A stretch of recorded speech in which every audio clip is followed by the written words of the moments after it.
Welcome to the LANGuardian installation video. In this short video we're going to take a look at what's required to install the LANGuardian software onto your own server platform. Now we support many different types of server manufacturers and models like HP or Dell, but in the example today I'm going to install the software here onto one of our portable units. And this portable unit has got 3 gigabit interface cards here across the front. So minimum requirement for the server you allocate to the LANGuardian is 2 network cards, 4 gigabytes of memory, 60 gigabyte plus hard drive, and a fairly recent processor. We support the modern quad-core varieties, but so support dual-core. Fairly recent single-core processor is sufficient. Now you also need to get a copy of our software, which is available by request from www.networktechnologies.com. So we'll supply you with an ISO, which you can then burn onto your own CD. Now before you start the installation, you need to plug one interface from your server into a live network point. So I've got a point here coming from my office switch. I'm going to plug it into interface number 1 here at the front.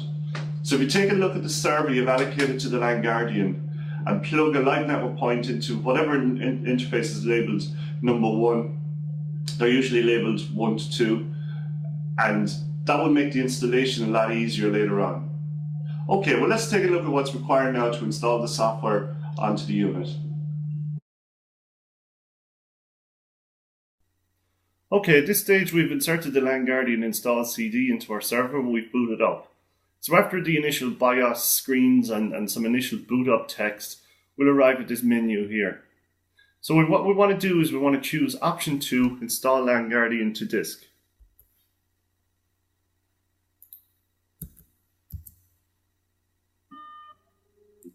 Okay, the LANGuardian will then auto-detect the type of disk available. So in my case here, it's just a piece of text, AD0. So I'm just going to press return on that. So you get some numbers fly past the screen, and you'll see an option or some text here to say that the kernel is being copied to the disk of the server. So we just wait for this to complete.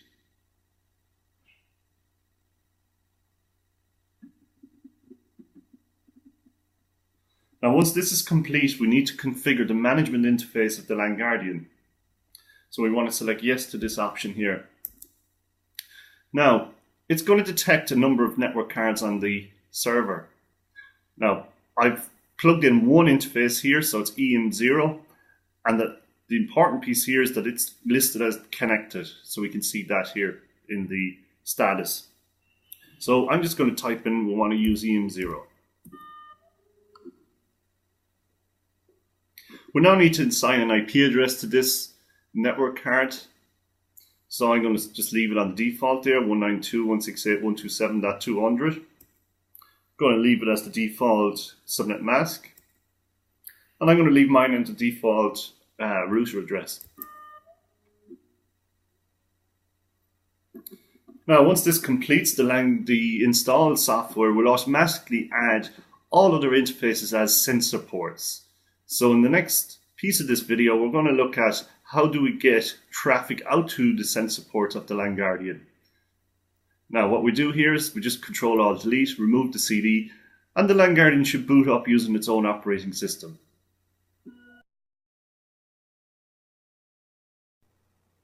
At this stage we've installed our LANGuardian software, and we've also patched in the management interface into a network switch. Now in my example here, I patched into the core switch of my network, which happens to be a Cisco 6000 series switch. So what I need to do now is plug in one or more of the sensors. And I just like that there. So in my case, I've just plugged sensor port from LANGuardian into port 1/12. So it's Blade 1, port number 12. So we just need to note that. That's very important to note the port number that you connect the sensors into. Doesn't matter where you plug the management interface, the sensors one is the most critical. So just note whatever port you plug that into. So we're going to take a look now at how to configure the switch to send traffic out to the LANGuardian.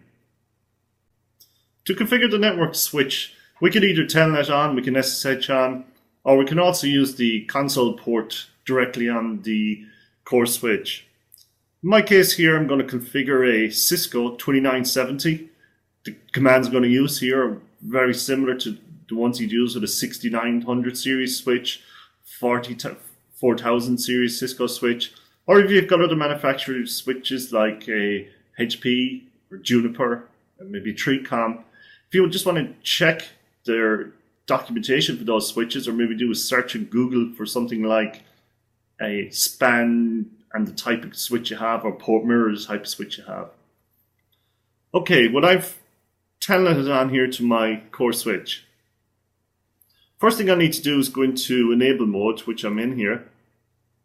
And I want to run a command first to do show monitor.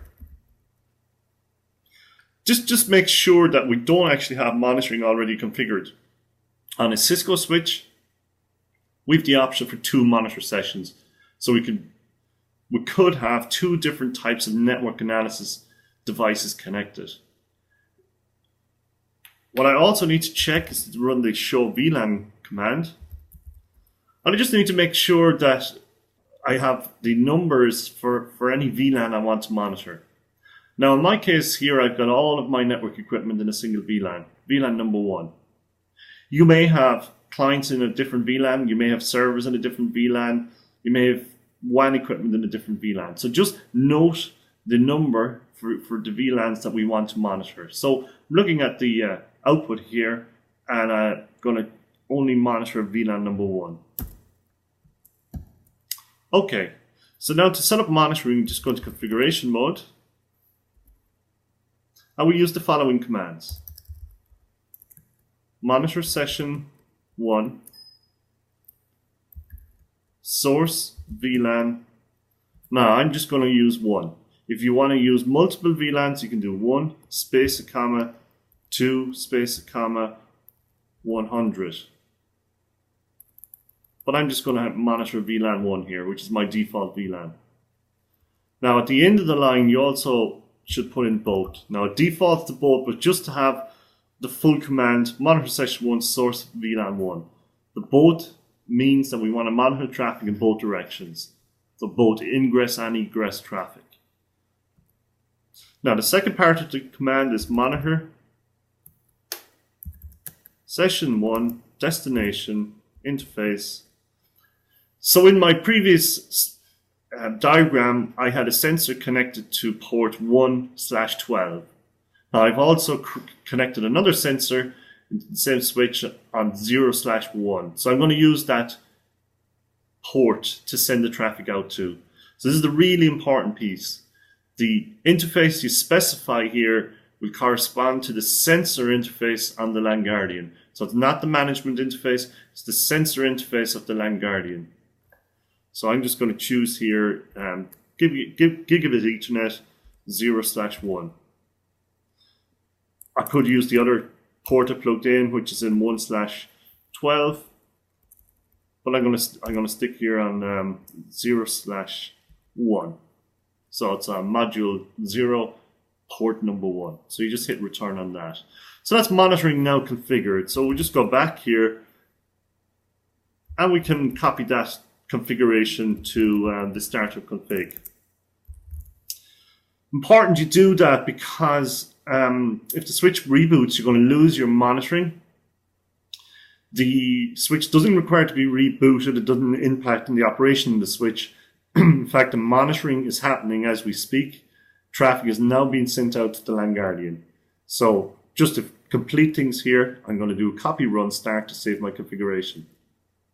And that's the LANGuardian installed, plugged into the network, and we're now getting activity from VLAN 1 sent out to the sensor port of the LANGuardian.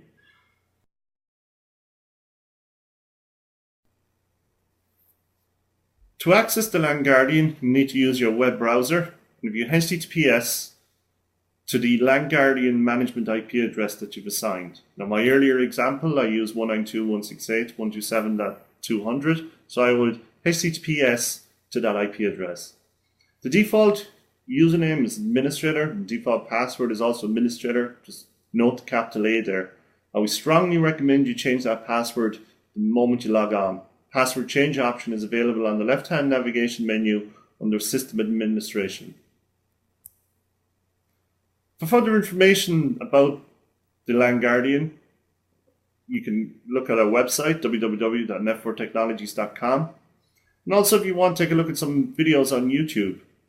Now, because you've now got a LANGuardian on your network and you're getting traffic, we've got some really good, they're really short videos, how to get access to the information, how to create dashboards, how to create reports. So check us out on YouTube. We're youtube.com/net4technologies. Okay, well, thanks very much for tuning in. And I hope you find the LANGuardian incredibly useful too.